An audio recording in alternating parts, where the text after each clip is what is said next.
So now, so exciting. We're starting on day one of this new challenge. And this new challenge is about how do we really strengthen, maintain, nurture our own precious self-love in an intimate relationship, in a close partnership. How do we do that? So this topic is so precious to me because I'm in the middle of learning how to do that. This is one of my big growth points for myself right now. So I'm so excited to talk about this and what I've been learning. And I would so love to hear what you've been learning about all of this and what you've been applying in your life. And let's just keep coming together and sharing our hard-earned learnings and expansions with each other so that we can all fully be in our self-love, whether it's just us and we're not in relationship, or if we also are in an intimate relationship, how do we really, again, nurture our own self-love in an intimate relationship? So that is what we're talking about in this next challenge over the next 10 days. So exciting. And so the 10-day challenge for self-love in relationship will be today through Friday, and then next week, Monday through Friday. So we will conclude next Friday, May 13th. So, oh my goodness, my beautiful sisters and brothers, this is such an expansion for me. So one of the reasons I'm just so really, really passionate about self-love and why I just love to talk about it, and I mentioned this quite a bit over the past challenge, the reason is that I did not live in self-love for most of my life. I very much lived outside of self-love, and I created somewhat a catastrophic life for myself because of not living in self-love. So self-love has absolutely revolutionized my life. And pretty much from when I started a self-love practice, which was about 6 years ago, my life started to really transform. And last week I talked a lot about an amazing book. If you don't have it, I would suggest getting it if it resonates for you. The book is called Love Yourself Like Your Life Depends on It. And this book came into my possession about 6 years ago when I was going through one of the hardest periods of my life to date. I was in a very, very challenging, difficult, super acrimonious custody case with my then husband. I was also going through a very big, dark night of the soul. A lot was coming up, a lot of trauma. I was very much alone, etc. Very difficult point in my life. And we usually, when we hit rock bottom, is when we are really seeking and when the universe starts to really match our seeking and give us the tools that we need. So this is when self-love really came into my life, and it absolutely has transformed my life. And I think for me, it is the most important practice that I do is self-love. So we just finished these 10 days of self-love, and a lot of it was really just focused on our own relationship with ourselves. So today we are starting day one of self-love in relationship. And of course, this is about how do we really, really preserve, maintain, nurture our self-love when we also love deeply someone else. And so that's what we're going to talk about today. And so just a little personal context about all of this. So as I was saying, I went through this divorce about 6 years ago, and then I was alone for about 3.5 to 4 years. And this is when I really, really dug deep into my own self-love practices. And as I said, my life really transformed. And then what happened is a beautiful man came into my life, my partner. And I met him about 2 years ago.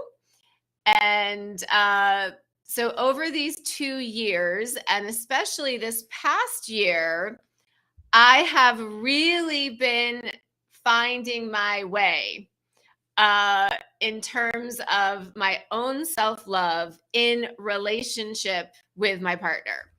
And as I said, this is a really big growth point for me. Okay, hi Jamie, I'm so glad you're here. So yeah, this is one of the biggest things that I'm working right now in my growth is exactly what we're talking about. And to be honest, it has been very challenging for me. Very challenging for me. Before I entered this relationship, I thought, I got it. I got self-love. I got it. I've been practicing it now for 4 years. I'm feeling it. I feel really together with self-love. I've mastered self-love. Nothing could ever take me out of my self-love. I got it. I got it. I got it. Okay. Well, no, I didn't. I didn't have it because once someone came into my life, my partner, who I had so much love for and so much attraction and so much connection, I learned, oh, this is a whole different ball game now. This is a whole different ball game to remain in my self-love when I have so much pull to this other person. And of course, we all know in relationships there's going to be conflict, right? There's going to be areas of disagreement. There's going to be areas that require compromise, cooperation, etc.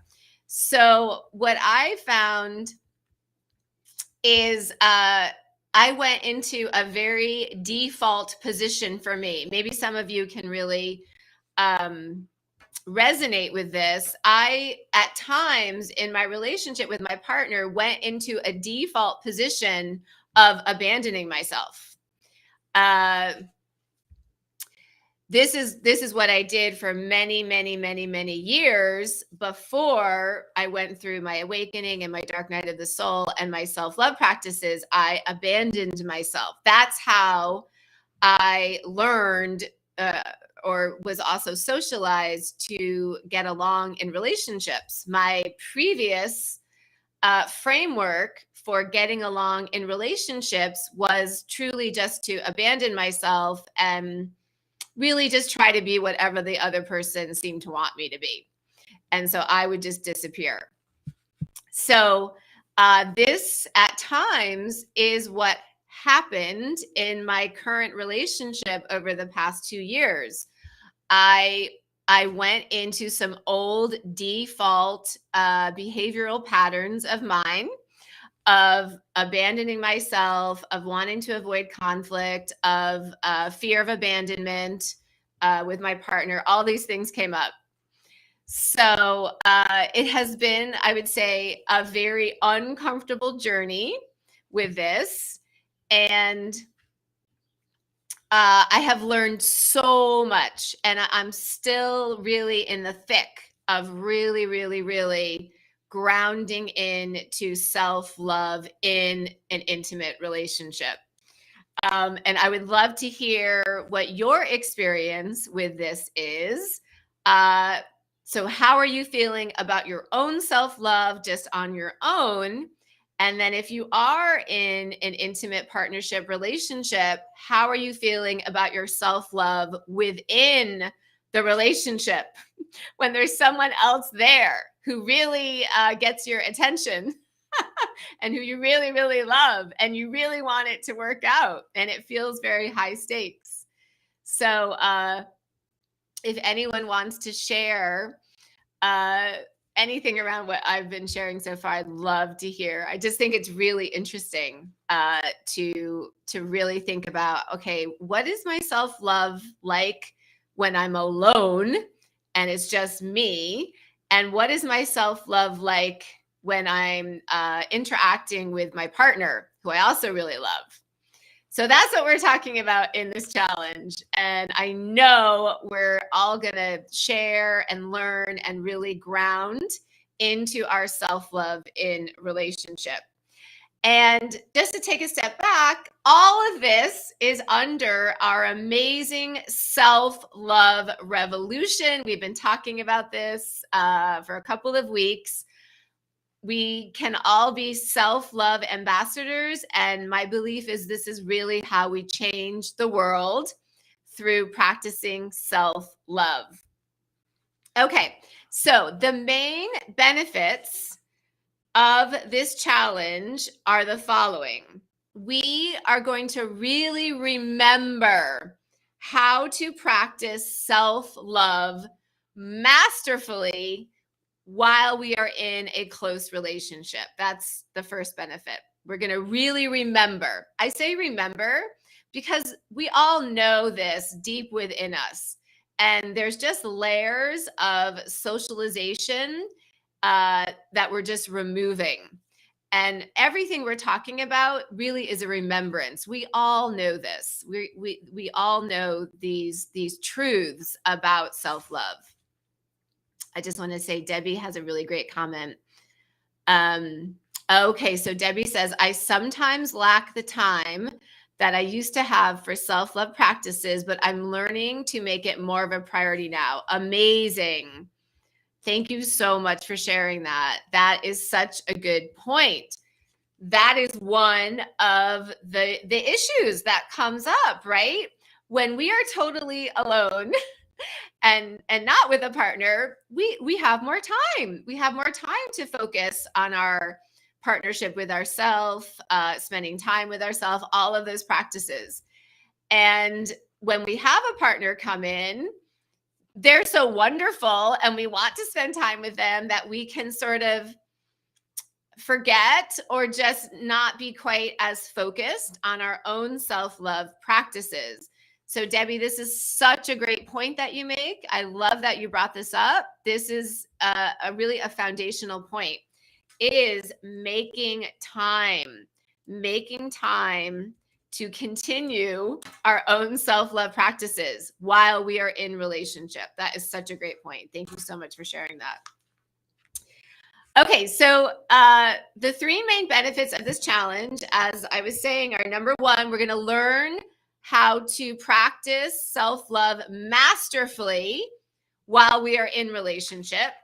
Number two, we're going to really remember how not to lose ourselves. And if that verb doesn't resonate with you, just throw it away. For me, that verb does resonate. I have sort of a default orientation of losing myself in relationship. If any of you are familiar with the South Node, North Node in astrology, my South Node is in Libra. Libra is also my sun sign. So I have a lot of experience, a lot of past lives in relationship. That's a very normal, familiar orientation for me to be in relationship.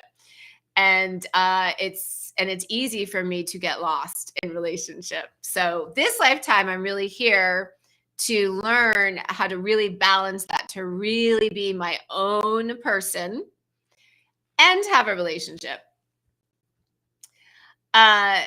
Joe, thank you so much for your amazing comment. Joe says, I've always wanted attention and validation, not needed it, but wanted it.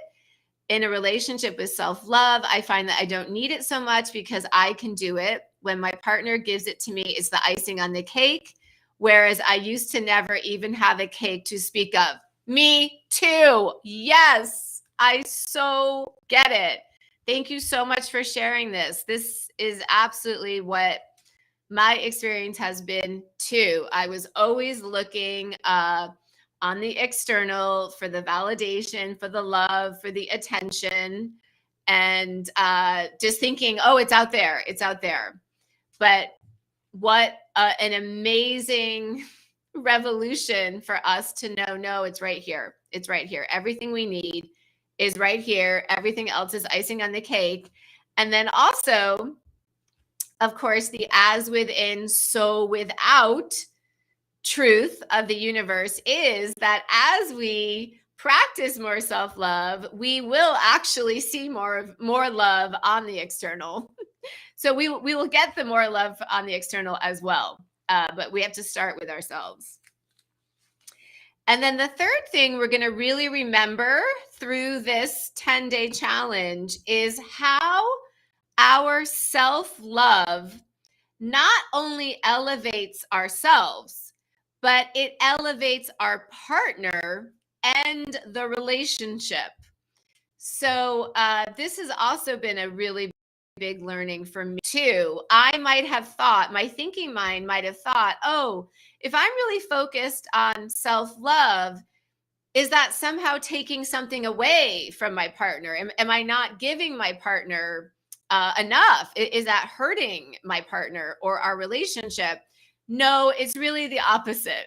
It's really the opposite. In part because you're modeling. You are modeling. When you are showing up in self-love, your partner sees this and can be very inspired to do the same. And often with our intimate partners, we are mirroring each other. And so whatever we are doing, they are also going to end up doing. So as we heal, they heal. As we release, they release. As we come back to our remembrance of more self-love, so do they. So self-love in the end only elevates your own experience, ultimately your partner's own experience, and ultimately the relationship. A relationship between two people that rests on a foundation of each person practicing self-love, you got it made. You got it made. That is going to be a heavenly, peaceful, harmonious relationship. You've got it made. So this is just such an amazing relationship practice is self-love. It benefits you. It benefits your partner. It benefits your relationship. So let me know what you all think about that. And I'm just going to take a quick look at the comments. Jamie says, you are the cake. You are the tasty cake. Yes, you are the tasty cake. You yourself are the tasty cake, 100%. Beautiful. Okay, so now, if it's all right, I'm going to go through the 10, I'll give an overview of the 10 practices that we're going to do each day of this 10-day challenge around really nurturing our self-love in relationship. And then we will talk about the first day's practice after I just give you the overview. Okay, so number one, and this is what we're going to be talking about today. Number one, fearless, radical commitment to your own happiness. Oh, how does that sound? How does that sound? How does that sound in your body? Fearless, radical commitment to your own happiness. Oh my goodness. I know for me, it almost feels like I can't breathe. I feel so excited when I say that. I have permission to have a fearless, radical commitment to my own happiness. That sounds amazing. Yes, please sign me up. Okay, so that's practice number one, which we're going to talk about more in a few minutes. Practice number two, this is what we'll do tomorrow. You and only you are responsible for your life, including your happiness. Practice number three, fearless, radical commitment to your human and your human's needs and desires. So the reason this is so important to me is that, okay, we're all on this beautiful awakening ascension path. We all know the spiritual perspective. We all know that everything is always happening for highest and best and for our expansion. At the same time, we are in a human body. At the same time, we have human feelings, human dreams, human preferences, human needs and desires. So in our relationships, I'm suggesting that a very powerful form of self-love is a radical commitment to your human's needs. And this is a bit different than your overall spiritual perspective, that whatever happens is highest and best, and we are going to go through challenges, etc. But to also really, really honor your human and honor your human in your relationship with your partner. Okay, number 4, this practice is honoring that your relationship is every moment of your interaction. Every moment that you are interacting is the relationship. Every moment. This means if you are hurt, or your partner is hurt, or there's a conflict, or there's something tricky happening between you, that's your relationship right there in the middle of that. It isn't after, once you've reestablished peace and harmony. It's in every moment of your relationship. So part of the invitation of the evolution of relationship on the planet is to be very mindful of how are we interacting in every moment of our relationship. Is there love here? Is there patience here? Is there openness here? Is there transparency? Is there vulnerability here? Your relationship is happening in every moment. Okay, number 5, the 5th practice. This is related to what we just said as the 4th practice. Number 5, love is a verb. Love is a verb. Love is a verb. It's also a noun, but it is a verb as well. So what I mean by this is I love you, I love you, I love you. This phrase, it's wonderful to hear that someone loves you. It's wonderful to say that to someone, but are we showing up in love? And are we showing up in love in a way that is meaningful to the partner, to your partner? So we all have heard of love languages. And so all of us, from our own childhood, from our own past lives, from our own preferences, from the way we're wired, we all have preferences and different things that are meaningful for us in relationship.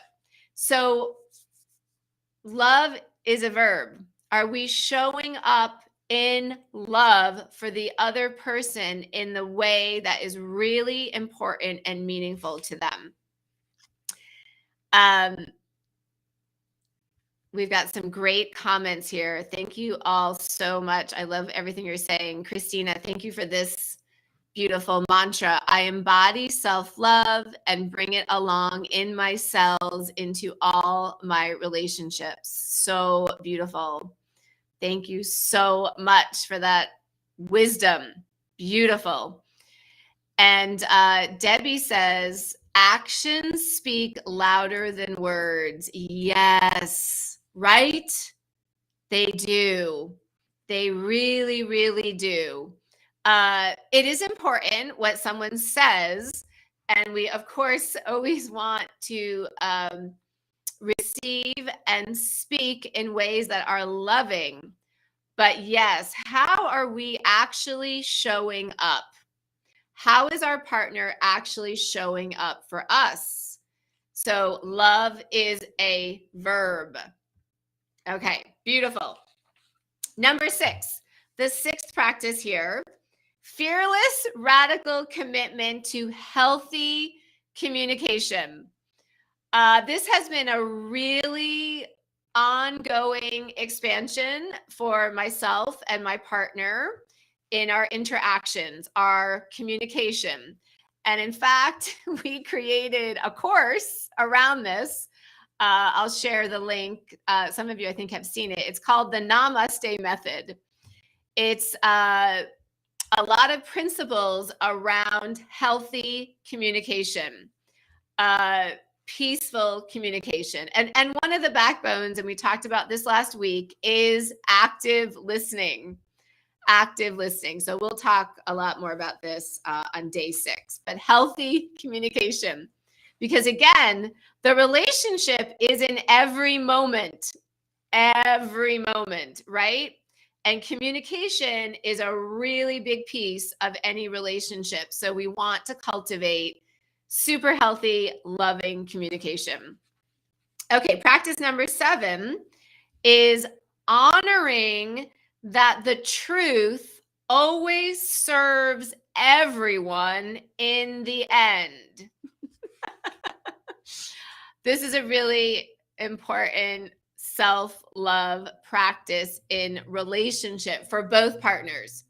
We're talking about truth. We're talking about honesty. We're talking about transparency.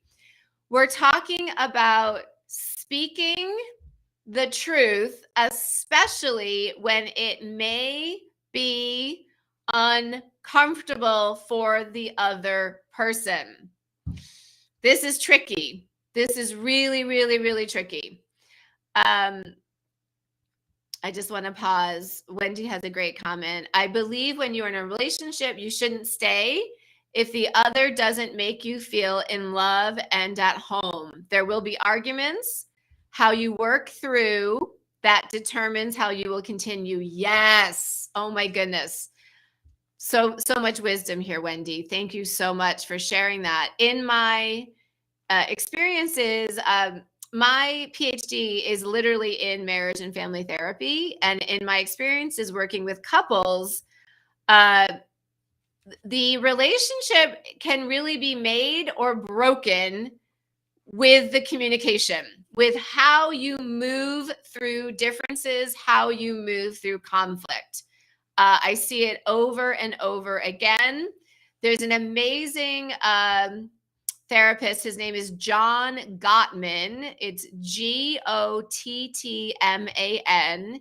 And he has actually scientifically researched longevity in couples. And he's really scientifically broken down what seems to work for a long-term relationship and what doesn't seem to work. And it really boils down so much to communication. So yes, oh my gosh, it's so important, healthy communication. Yes, Wendy says there is no such thing as a conflict-free relationship.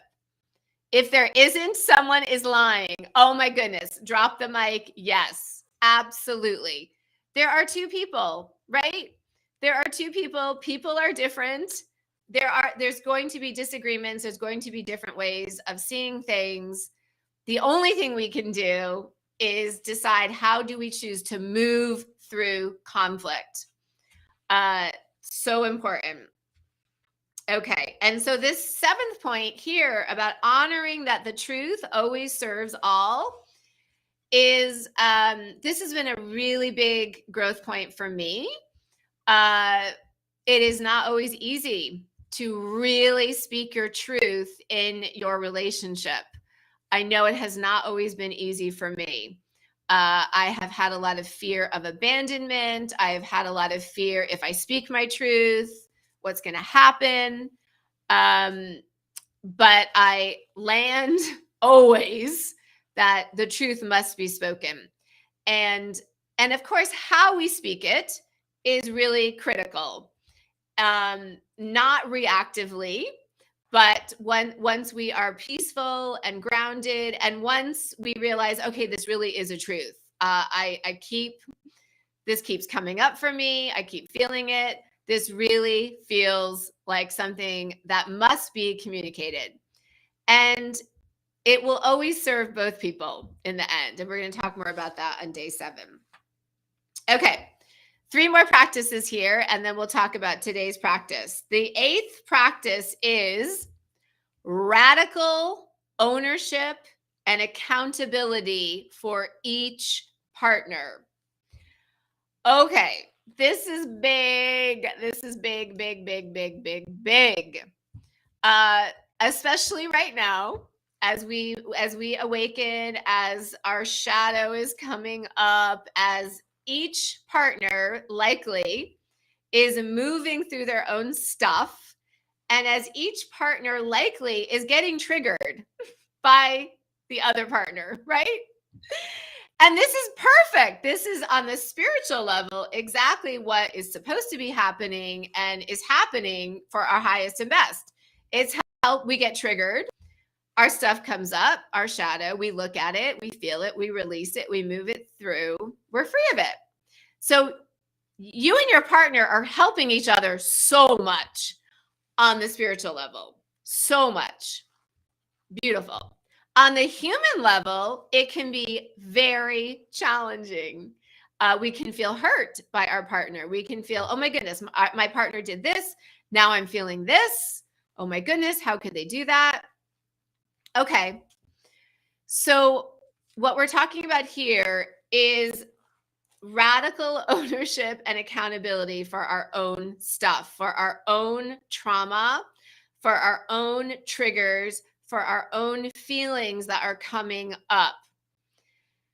So, and we'll talk a lot more about this on day 8, but basically, really, really, really being very clear. Okay, this is your stuff. This is my stuff. And there's going to be some stuff that we have together to work out and talk about. But there's going to be some stuff that's just my stuff to deal with. There's going to be some stuff that is just your stuff. There's 3 fields here. 3 fields: mine, yours, and ours. And we must be very clear and accountable for what is ours and what is theirs. Okay. Just 2 more. Number 9 is really paying attention to how your partner is treating you. Really, really paying attention. Taking off any rose-colored glasses. This has been a really big learning for me. Just the way my personality tends to be, I tend to be very other-focused, very focused on being loving, very empathetic, very much wanting to help. Those are all great. And that's very much a God self orientation is beautiful. But to be really self-loving, we also have to really pay attention to how we are being treated and to be really truthful about what is acceptable, about what is desired, about what is needed by you. So really, really paying close attention to how you are being treated in your relationship.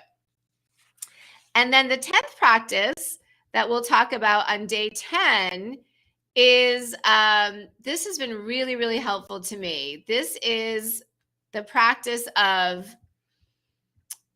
so for instance, I have kids. I know a lot of us have kids.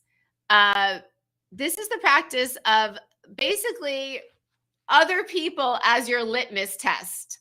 So for instance, my kids are seeing my relationship. It's often long distance, but sometimes my partner is here in Nashville with me. But my kids overhear my phone conversations with my partner, if we're on Zoom together, or if we're texting, or of course, if we're in person. They are witness to all of it, right? My kids. And it's been really helpful for me to think about, what are they seeing? Just like a different pair of eyes. What are they seeing? And having this perspective has really helped me identify areas in my interaction with my partner that are not highest and best, because I might kind of overlook something. I might just overlook something. I might not see it. I might have a blind spot. But I can see how my children are seeing my relationship. And I can see, oh, you know what? That's not healthy. What they're seeing is really not highest and best. I need to make some adjustments here in my relationship. So, and you don't have to have kids to be able to do this litmus test. It can be, what are my friends seeing about this relationship? What are they experiencing around me and this relationship, or my family members, or my coworkers, in the way that I talk about it, in what I share? What are they seeing? And really using this as a litmus test of, what may I be missing in my relationship that I'm not really seeing?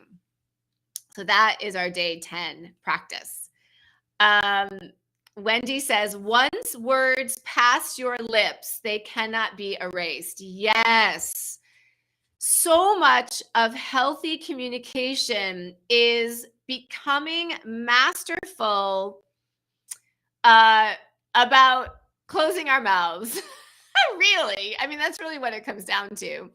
It's about really working to not be reactive, right? And often that just means we need some space. We need a timeout.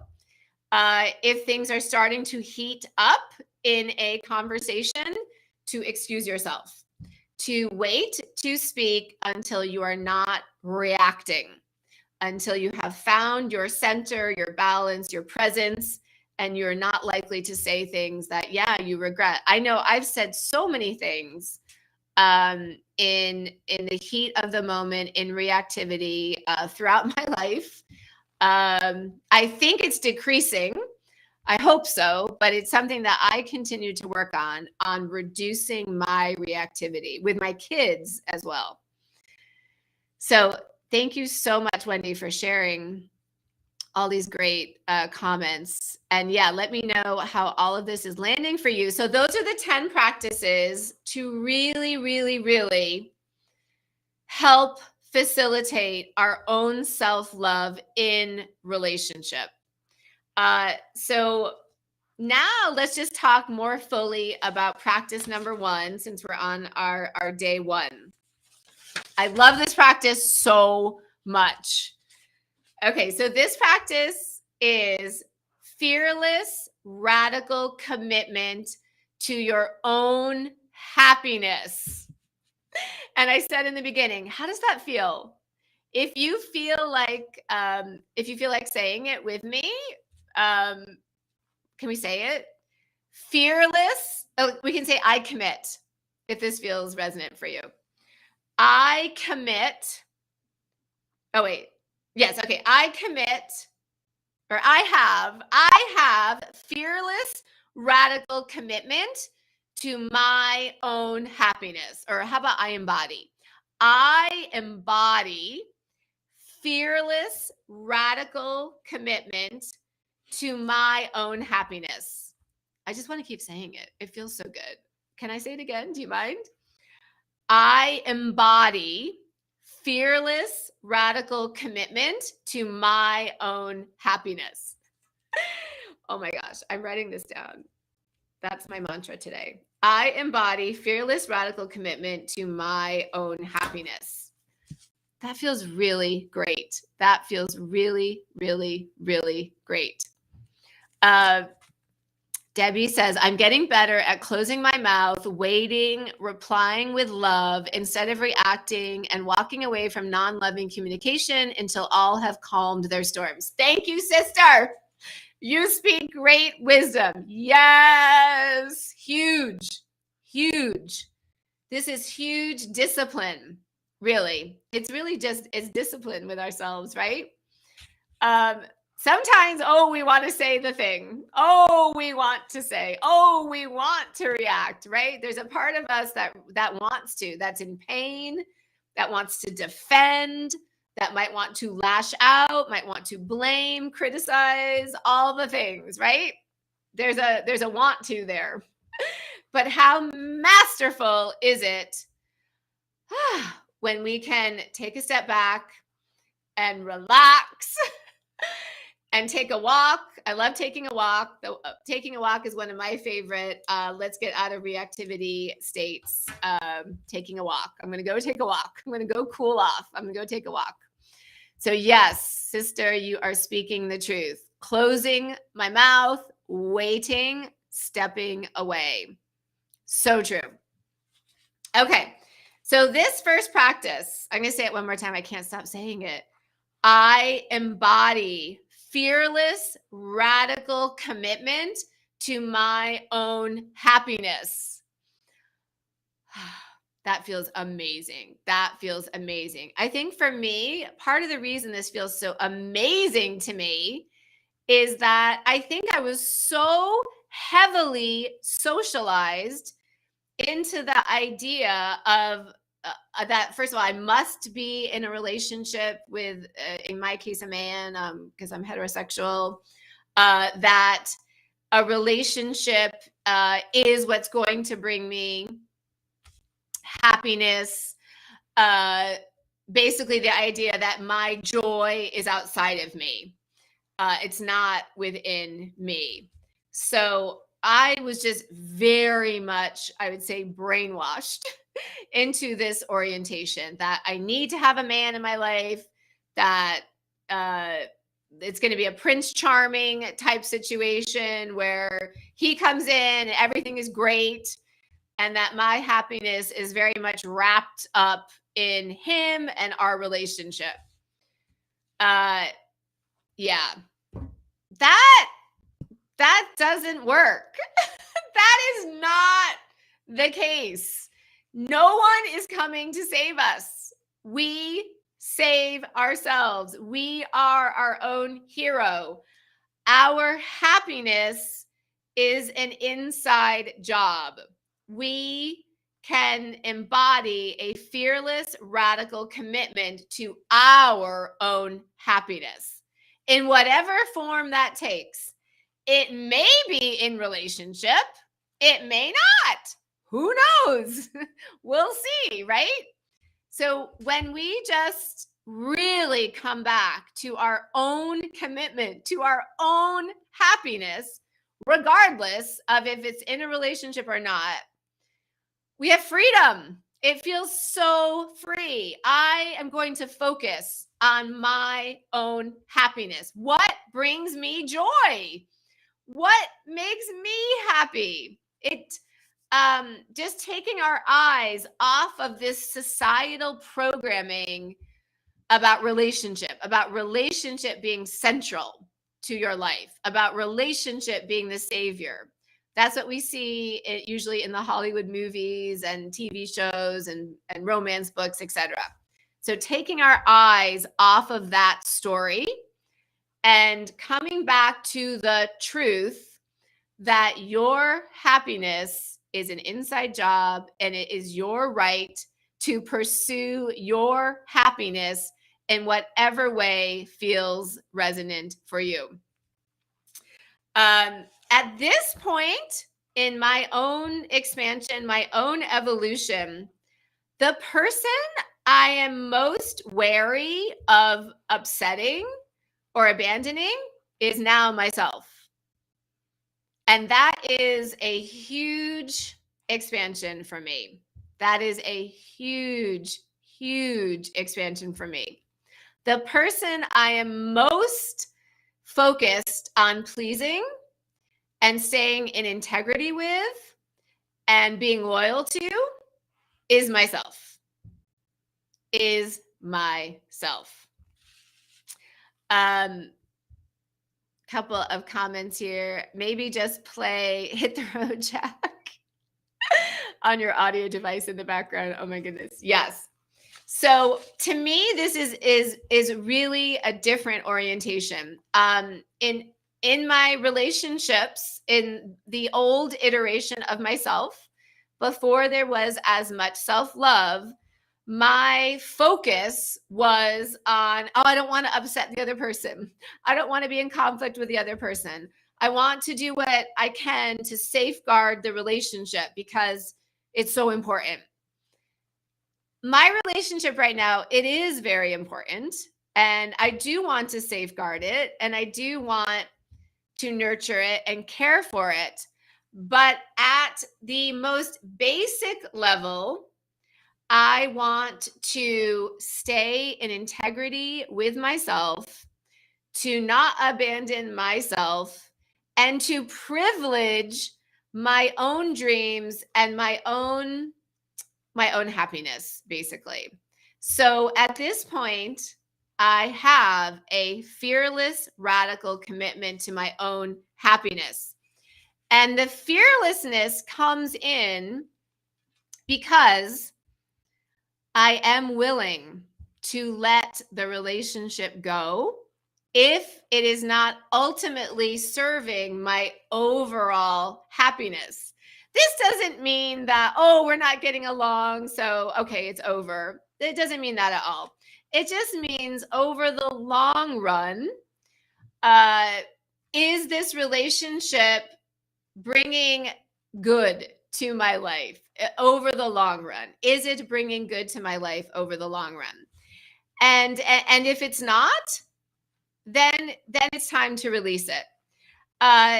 So I am all in with myself, with my happiness, with what is really truly serving me and my life path. So this is practice number 1, your fearless, radical commitment to your own happiness within your relationship. And of course, if we're just on our own, of course, we have that orientation as well, but we also have it within our relationship. So let me know how that lands for you, if that feels resonant for you, and if you are practicing that, if you're on your own or in relationship. And let me know. So wonderful. Okay, so this is, oh, let's just read. This is great comment from Debbie. I will no longer abandon myself and my own happiness to make everyone around me happy and comfortable. Oh, yes. Drop the mic. Amazing. Yes. Amazing, amazing, amazing. I want to say that again because it makes me so happy to say it. I will no longer abandon myself and my own happiness to make everyone around me happy and comfortable.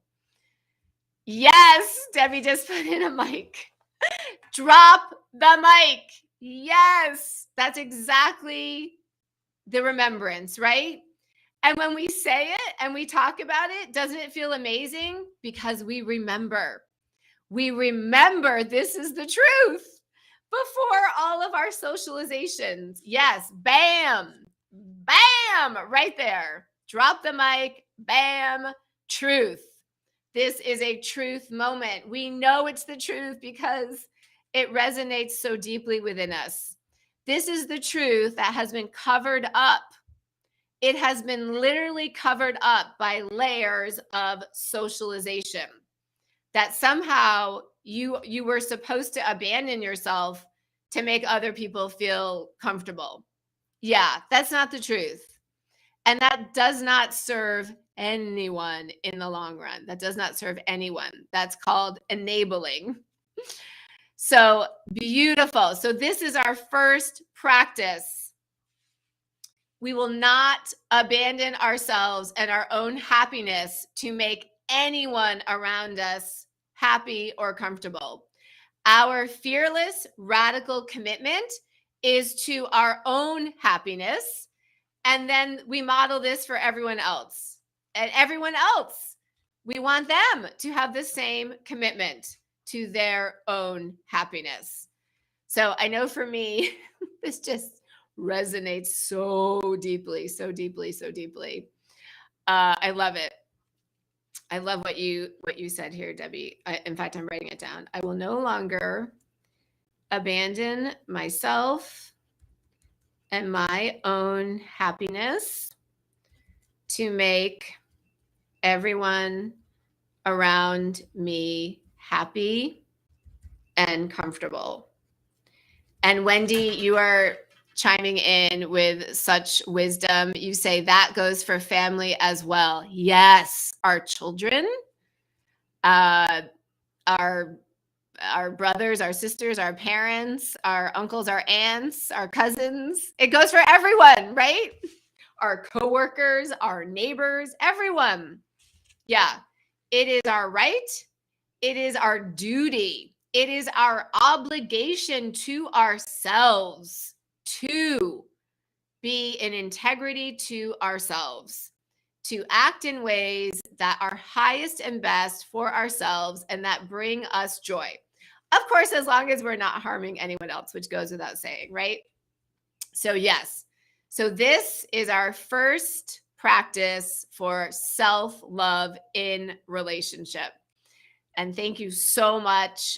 You're all just adding so many wonderful things here. Yes, Christina, I embody fearless, radical commitment to my own happiness. I just want to keep saying that. I'm going to be saying that all day. I embody fearless, radical commitment to my own happiness.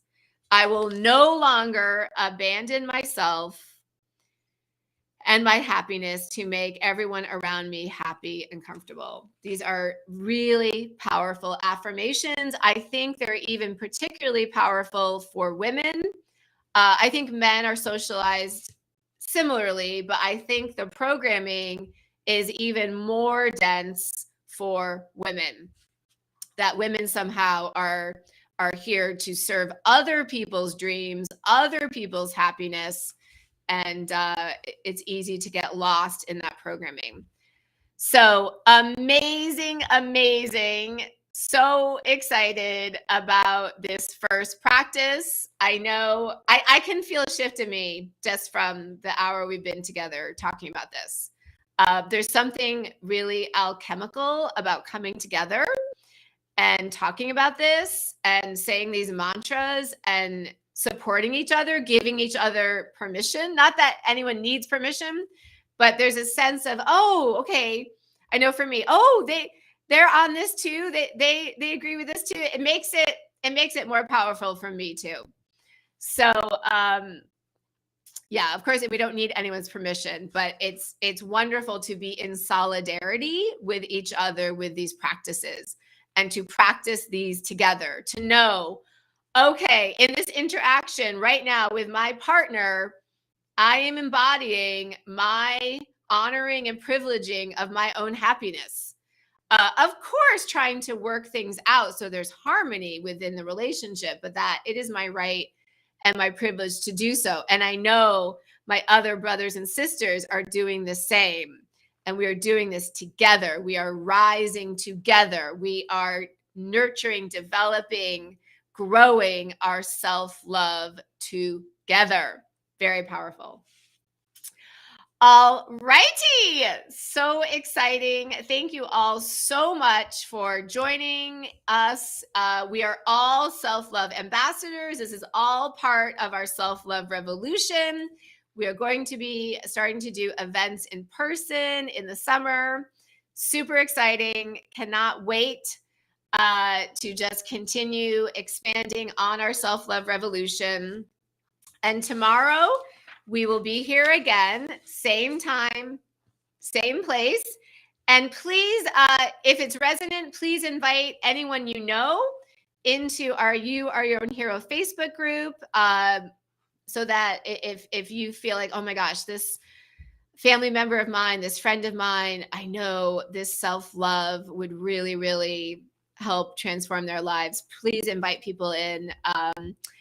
our self-love revolution happens one person at a time. We touch each other with our own self-love and sharing our self-love practices. And tomorrow we will go into days 2 practice, which is you and only you are responsible for your life. So much love, of course, love, so much love to everybody. So many blessings for all of us on our self-love journeys and our self-love revolution. See you all tomorrow. Mwah. Love you. Bye.